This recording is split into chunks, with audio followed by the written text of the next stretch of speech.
Hello viewers, আসসালামু আলাইকুম। শুরু করিতেছি মহান আল্লাহ তাআলার নামে।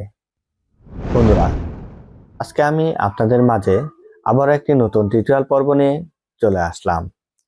আজকের টিউটোরিয়াল পর্বটি হচ্ছে আমাদের adobe illustrator এ কিভাবে আমরা বিভিন্ন ফাইল ফরম্যাটে ফাইল সেভ করতে পারি। তো অবশ্যই এই গুরুত্বপূর্ণ ভিডিওটি দেখতে হলে আমাদের ভিডিওটি ধৈর্য সহকারে শুরু থেকে শেষ পর্যন্ত দেখার অনুরোধ রইল। তো বন্ধুরা, আজকের টিউটোরিয়াল পর্বটি শুরু করা যাক ছোট্ট একটি ইন্ট্রোর পর।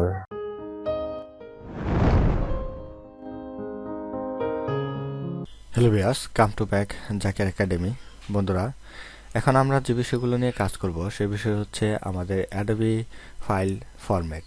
তো আমাদের ইলাস্ট্রেটরে আমরা কিছু ফরম্যাট রয়েছে, আমাদের যে ফরম্যাটগুলো সেভ করে রাখতে হয়, যেমন JPG, PDF, PNG, SVG, AI এবং ইপিএস।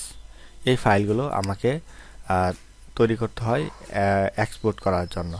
তো বন্ধুরা, এই ফাইলগুলো এক্সপোর্ট কিভাবে করবেন সেই বিষয়গুলো নিয়ে এখন আমি আলোচনা করব। তো প্রথমে আমরা যে কাজটি করব, আমরা এইখান থেকে কিছু স্যাম্পল নিয়ে আসার চেষ্টা করি। এখান থেকে আমরা স্যাম্পল দিব। আমরা উইন্ডোতে যাই, উইন্ডো থেকে আমরা কিছু স্যাম্পল দিব। যেমন এখান থেকে আমাদের কিছু স্যাম্পল আমরা এখানে দেখতে পাচ্ছি যে আমাদের এখানে কিছু স্যাম্পল রয়েছে। তো আমরা এখানে স্যাম্পল যদি নেই, যেমন এটা আমি নিব না, এখান থেকে দেখি আমি একটু ভালো নেচার স্যাম্পল রয়েছে, এই নেচার স্যাম্পল থেকে আমি কিছু কাজ করার চেষ্টা করব। যেমন ধরেন এখান থেকে আমার কিছু ট্রি রয়েছে, আমি এই ট্রিটাকে সিলেক্ট করে ধরে আমরা এখান থেকে যে স্যাম্পল ব্রাশ রয়েছে, এখান থেকে স্যাম্পল ব্রাশ স্পেয়ার বা স্যাম্পল ব্রাশ যেটা আমরা বলি, আমরা এটা যদি ক্লিক করি, একটা স্যাম্পল চলে আসছে। তারপর এখান থেকে ধরেন আমরা আরেকটি এখান থেকে আরেকটি নিলাম। তাহলে এইখানে বিষয়টা হচ্ছে যে আমাদের এখান থেকে আমরা যদি এখন চাই যে এটা একটু বড় করতে দুইটাই, তাহলে এখানে একটা ডিজাইন বা এখানে একটা হয়ে দাঁড়ালো, আপনার ডিজাইন হলো। আমরা এখন এই ডিজাইনটাকেই কাজ করব মূলত। এখানে আমরা কিছুটা ঘাস দিই, একটা ডিজাইন রেডি করি।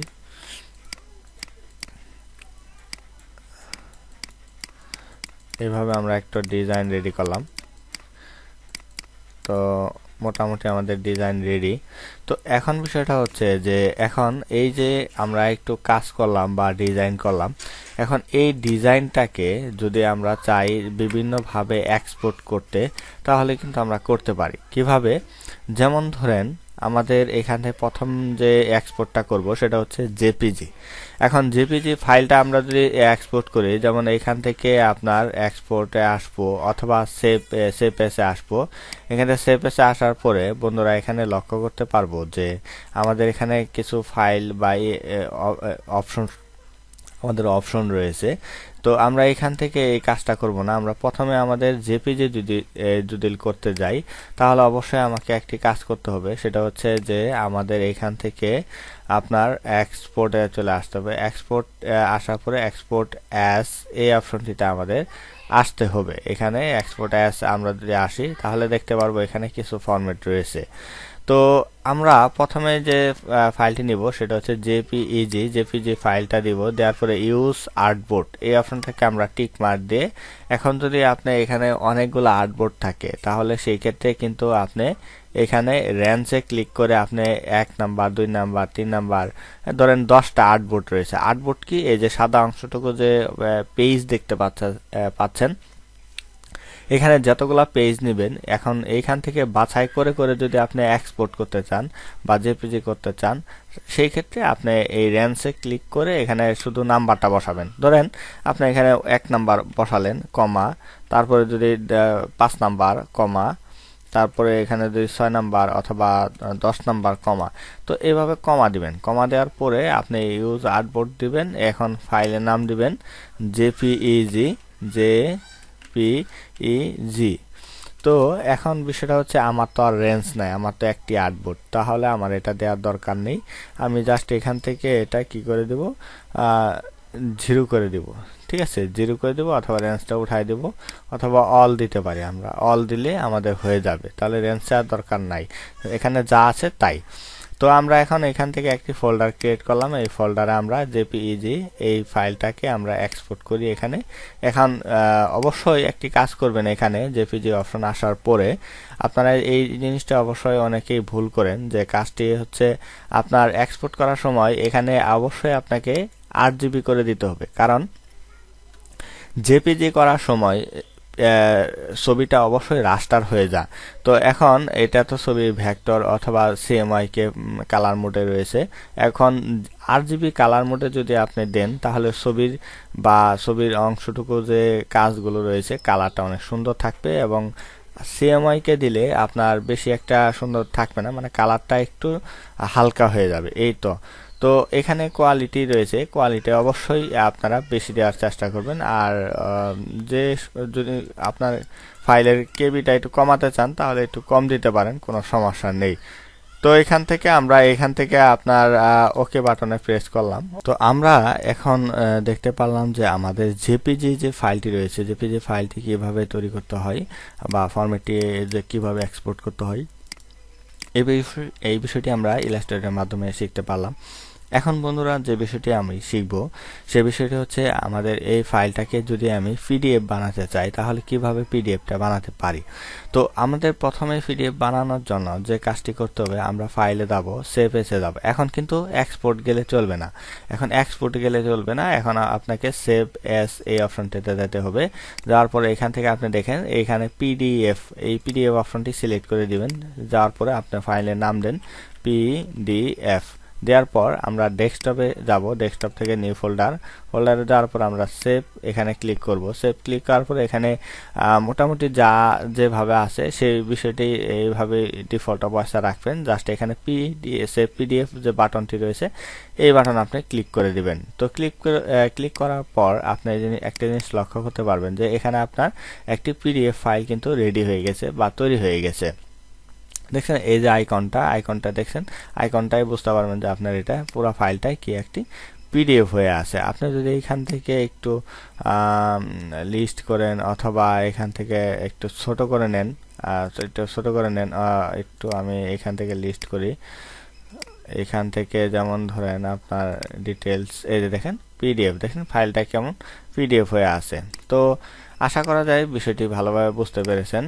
তো এখন বিষয়টা হচ্ছে আপনি যদি পরবর্তী যে একটি কাজ রয়েছে, যেমন ধরেন আপনি এটাকে যদি পিএনজি করতে চান তাহলে কিন্তু আপনাকে যে কাজটি করতে হবে, যেমন ধরেন এটার পিএনজি করার সময় যে আপনি কাজটি করবেন, যেমন আমরা এখান থেকে আসি, এখন সেভ এসে আসতে হবে, এখন এক্সপোর্টে আসতে হবে। এক্সপোর্টে যদি আসেন, এক্সপোর্ট অ্যাজ এই অপশনটিতে ক্লিক করবেন। ক্লিক করার পর ইউজ আর্টবোর্ড, এখান থেকে যাবেন পিএনজিতে আসার পরে এখানে পিএনজি লিখবেন, পিএনজি লেখার পরে এখানে ডেস্কটপ থেকে নিউ ফোল্ডার, আমি একটি ফোল্ডারেই সমস্ত ফাইলগুলো রাখার চেষ্টা করছি। তো বন্ধুরা এখন আমি যদি এখান থেকে এক্সপোর্ট অপশনে ক্লিক করি, এক্সপোর্ট ক্লিক করার পর দেখেন এটা ট্রান্সফর্ম দেখাচ্ছে।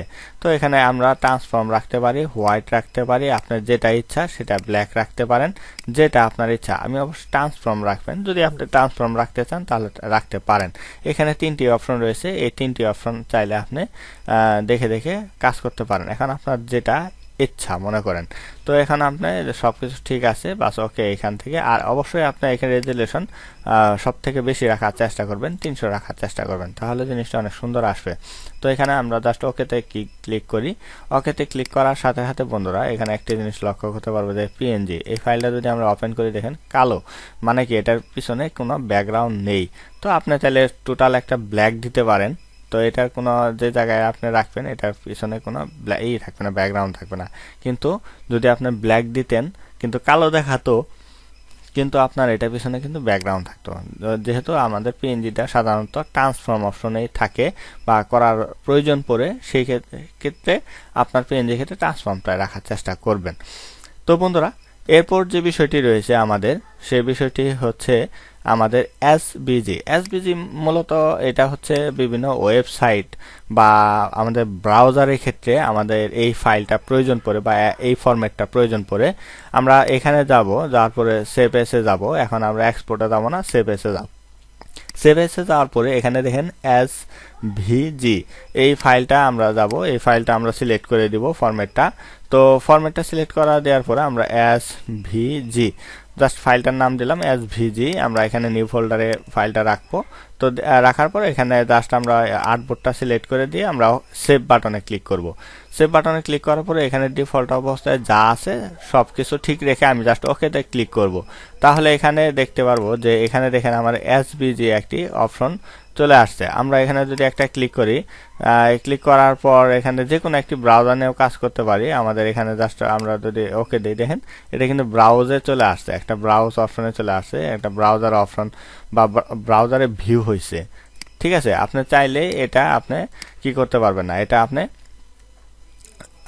ভিউ করতে পারবেন না ফটোর মতো, জেপিজি বা পিএনজির মতো আপনি ভিউ করে দেখতে পারবেন না। এটা অবশ্যই আপনাকে যে কোনো একটি ওয়েবসাইটে গিয়ে আপনাকে দেখতে হবে। তো অবশ্যই এটা যারা ওয়েবসাইট ডিজাইন নিয়ে কাজ করে তাদের ক্ষেত্রে এই ফাইলটা খুবই গুরুত্বপূর্ণ থাকে।